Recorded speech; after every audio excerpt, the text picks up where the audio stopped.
So I'm so excited to be here today with Carlos. He's a leader I really admire because he uses his business acumen to take on big challenges. And he's done so in his home country of Peru and beyond. He's built a group of schools, affordable schools called ANOVA, and they serve about 65,000 students. He also has a chain of maternity healthcare clinics. He's taken on infrastructure projects in public-private partnerships, among other things. Now, I have to tell you, it's taken me a couple of years to convince Carlos to come speak with us here at TED. He's not really a spotlight guy. You're more likely to find him doing deep research, undercover boss style, than talking about his work in the glossy pages of Business Magazine. Not that he doesn't deserve to be there, he really does. And so we're so lucky to have him here with us today to tell us more about what he's done, how he's done it, and what we can learn from it. So thanks for being here, Carlos. Thanks, Corey. Glad to be here. So let's start with education. What was the problem you saw there? So let me just put it in context and tell you a little bit about Peru. Peru is a middle-income country. It's right in the middle of South America on the Pacific coast. And from 1990 to 2010, or actually 2017, we grew our economy at close to 5%. So it was one of the fastest growing economies in the world, and certainly the fastest in South America. At the same time, the poverty rate came down from 55% to 25%. So we were feeling pretty good about all the things that were going on in Peru, and it seemed like there was a possibility that eventually, 25 years from now, we could become a developed country. But there are a lot of hurdles along the way that we have to overcome in order to get there. And some of them include the basic things that happen in most developing countries, like education, healthcare, infrastructure. Now, during the same time, I remember in about 2007, they did an assessment of all the public school teachers. And the results were not very encouraging. A very small percentage passed basic math, basic reading comprehension. And in the year 2000, we were ranked last in the PISA rankings, which are these rankings for 15-year-old kids in various countries. And 12 years later, we were also dead last. So despite all this growth, we had a real issue to improve our education system. And so we decided to get involved to understand what was going on, because it was obvious that we could not become a developed country without having world-class education and healthcare. And you said that the public schools were in rough shape. So we wanted to share a photo of the public school, the state of the public schools. And you were saying it's not just the way it looks, it was what was going on inside. Yeah, so this is a typical public school we saw when we started our research. You can see it kind of looks dark outside, but what's worse is what's going on inside. Kids aren't learning. Low attendance, low engagement, and poor quality. And as a result of these public schools, a lot of small, informal private schools started popping up all over the country. And they were just as bad as some of the public schools. And today, yeah, they have catchy names, right? Here's another one with a catchy name. Some of you may have gone there. And so when we did our undercover kind of boss research, we went to one of these schools. And I remember going with a couple of colleagues and asking a lot of questions to the person who gave us the tour. She didn't believe that we were parents with kids looking to go into those schools, but she was getting suspicious and asked us to please leave because she was the director and also the owner. And before she left, we asked her one final question. Before we left, we asked her one final question, and that is, why did you decide to do a private school? And her answer surprised us. She said, because it's more profitable than a Chinese food restaurant. Now, sadly, this is a level of commitment in a lot of these private schools. So we decided it's time to do something about this. Not quite the right motivation. Education is so complicated. So when you started this journey, what were your goals? Well, I didn't know anything about education except from being a student and a consumer of it for many years. So the first thing I did, and this is a true story, I watched every TED Talk on education. I promise it's not a plant. No. And then started reaching out to the different people I thought were interesting and were doing wonderful things there. And then I grew up partly in California. I worked on Wall Street, so I started looking at my contact list. And I remember an innovation company that when I grew up in California, that was always behind a lot of the product innovation. So I called them up, IDEO. And with them, along with Sal Khan, who we were introduced with, and some academics from Berkeley and from Harvard, we put together a system to really try to change education in our country. So in Peru, we have 8 million K through 12 kids. And our target was about 1.6 million of those kids over time, which we call the emerging middle class. And what we co-designed was a system that had 4 characteristics. The first one, it had to be affordable. And by affordable, I mean $150 a month for the regular students, and for our scholarship students, $1 a day. Second, it had to have academic excellence. These are schools that had to move the needle. Otherwise, it doesn't really make sense. And they're well-designed, they were modern, they were safe. Third, we wanted a project that was scalable. Not just to build 1 or 2 schools, but why not aspire to build hundreds of schools and perhaps cross borders and go to other countries? And fourth, we thought it was very important that the schools be sustainable. And sustainable is kind of our code word for profitable. Yeah, so profitability. Let's talk a little bit about that. Why is that so important? Because we talked about the woman in the Chinese restaurant and that she didn't seem properly motivated. So why for you is profitability so important? I think it's very important because that way we can keep building more schools and we can go across borders and keep this project going.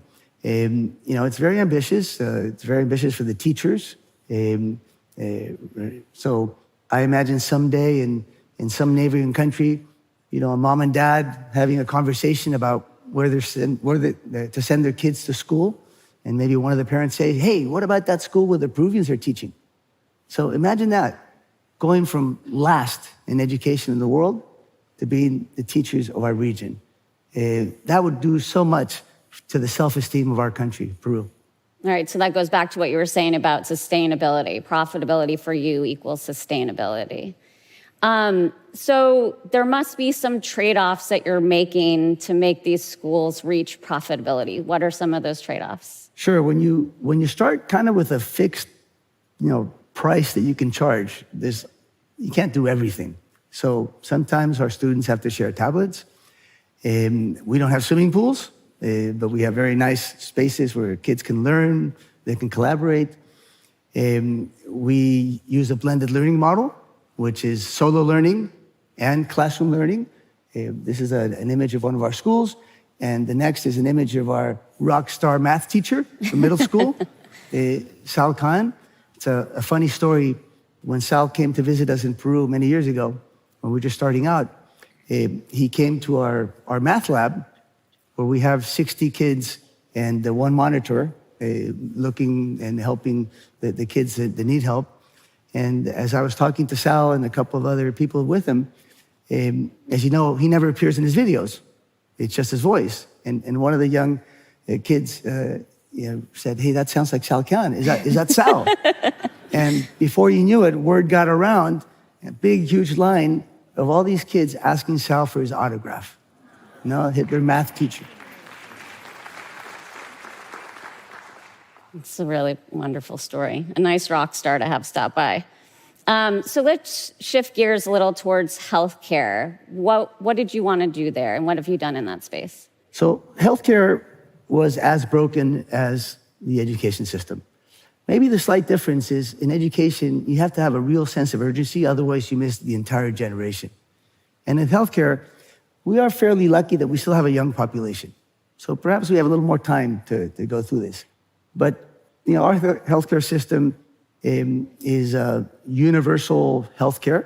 8 million informal workers have that for the government, and then 4 million pay a tax of the formal economy. That's slightly better, but this is a typical picture. You make a long line. Sometimes it's hours There's a lot of informal, just like the private schools, and they'll offer 2-for-1 medical procedures. It's kind of, not Bring not a friend. Exactly. It's not good quality. So again, we teamed up with IDEO and a lot of different institutions to design something for the emerging middle class. The first call in Peru is pharmacies. So if you're sick, you go to the pharmacy first, because you waste a whole day and you really can't afford to leave work for a day. So right around the time we started Innova, we got involved in buying a small chain of pharmacies that today has 2,300 locations throughout the entire country, including the most remote areas you can imagine in the Amazon, where you have to go in canoes and ships to get there. And as an extension of that, we also developed a clinic called Aviva, where we give good quality, about 40 to 60 beds in each one of our clinics. We're focusing on the most important part of life, which is birth. This particular clinic in Lima had the most births of the entire country last year. So now we have an alternative to give good health care to the emerging middle class. Now, another thing you've dipped your toe into in a pretty big way is infrastructure, and that's a whole different kind of project. And you did it through a public-private partnership. Can you talk a little bit about how that came about and how it worked? So years ago, I remember going to Arequipa, which is the second largest city in Peru, with my father and my grandfather. And in that visit, hearing about a bridge that was going to be built. Years later, I went back and I heard about the bridge again. And it turns out that this bridge has been on the planning board for over 50 years, and it never got done. It was because this party was in power, that whatever the reason, it just didn't get done. So a few years ago, the government came up with a very clever plan. It's called Projects for Taxes. And what that does is it allows companies to use up to 30% of the taxes they pay, instead of paying it to the central government, to use it for projects that the community needs. They have to be pre-approved by the government, but then you kind of do it yourself. So we teamed up with the largest beer company in Peru and one of the large mining companies, and together we put $100 million of the taxes we would have paid to the central government, and we built this bridge, which connects one side of the city to the other. It was done on time, done on budget, no corruption, no drama. The bridge is still standing. Now, thousands of people every single day use this bridge, and as a result, improve the quality of their life. This is a very good example of how private-public partnerships can work. And what we've done in our group is we've set a goal to have an iconic project like that bridge you just saw in every one of the 25 states across Peru. So far, we've completed 5 in 5 different states, so we have 20 to go, but we're excited about that. When I read about that, I thought that was such an interesting project and an interesting partnership. So a lot of the businesses you've started and your projects are focused on the middle class. So why are you so focused on that particular segment of the population? So the middle class for the last couple of decades has been the fastest growing segment of the country. It was in a way low-hanging fruit. A lot of services were unmet, and so we tried to develop answers for those. And it was also a way to scale fast, because a lot of the emerging middle class is in urban settings. So you can actually go from zero to relevance relatively fast. What we're working on now is what we call the next frontier, which is rural Peru, which is still a big part of the population, and all the cities in our country that have 20,000 or less people. But really, the reason we got involved in areas like education and healthcare is that the government wasn't delivering.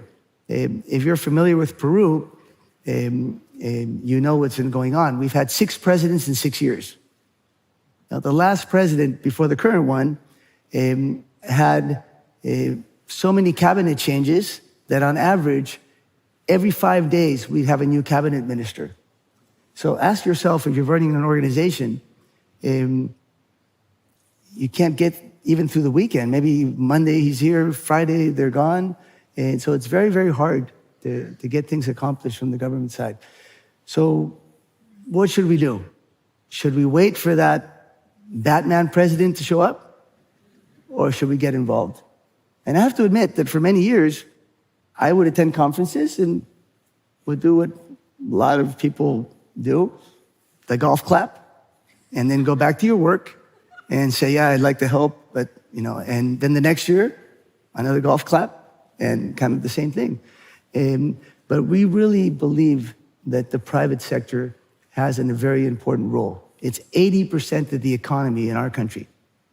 And we can really push the leaders along to take on the most difficult, the most challenging problems in the country. Because education takes 20, 25 years or more to solve. A political term, maybe only 4 or 5 years. So I think we have a more staying power. And we don't pretend to run the whole education system or to educate the 8 million kids that go to schools. But if we do our job correctly, maybe we can put it up at the top of the agenda. Maybe we can show how it can be done. We can continue to partner with the government and together, as a result, make a better country. Yeah, I mean, a lot of the things you've done, you've stepped in where government has fallen short. Do you feel like you're letting them off the hook, though, or do you feel that they're responding to this? I would say it's the opposite. Mm-hmm. We're putting pressure to get these things resolved. I believe that, by showing what can be done, perhaps we can inspire them to work together, not just with us, but with all the other fine companies that we have in our country that do world-class things. But we can't just fold our hands and wait and hope that, the Savior someday comes and helps us. And I think that's what's behind all these projects. Now, there was one more picture you wanted me to share with the audience of the protests in Peru. Why did you want me to share this with them? This is a horrible picture. It's horrible for a number of reasons. It hurts our tourism, the image of the country, etc. But what makes me really sad about this picture, and this happened not too long ago, a few weeks ago, is it's Peruvians against Peruvians. And I think we both want the same things. We want a better life. We want opportunity. We want the ability to reach our dreams and go as far as we can go. And so when I see this, I wonder, is this just Peru? Or can this happen in other communities? And how can we stop this from happening? So I have some suggestions. The first one is find out what are the most difficult challenges in your community, in your country, and try to understand them. Get involved. Put a sense of urgency. Raise your hand. Not someday. Make someday today. Second is seek out help. Most likely, the problem's been solved somewhere else. And you can add to that and continue to build. And the last thing is have a mindset where you're trying to make the pie bigger. And even if you come from the private sector, I guarantee you, if you focus on making the pie bigger for your country, you'll do well yourself. Our objective is to make Peru the best place to raise a family in Latin America. Our long-term objective is to push Peru to become a developed country. And that's really hard. And then it comes to execution. And this is where we lose a lot of that impetus, a lot of that, let's get it done, because it's hard. And what we found out is that when you have a big challenge, many times you'll say, yes, but. And that but follows lots and lots of excuses, right? In Peru, in Spanish, it's sí, pero. Pero is the but, P-E-R-O.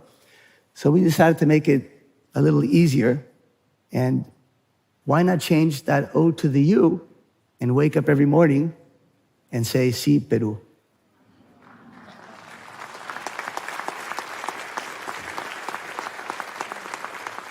Well, I think you can see why I admire this guy. Thank you so much, Carlos, for all that you've shared with us. And I think we all have a lot of work to do. So thank you. Thank you, Corey.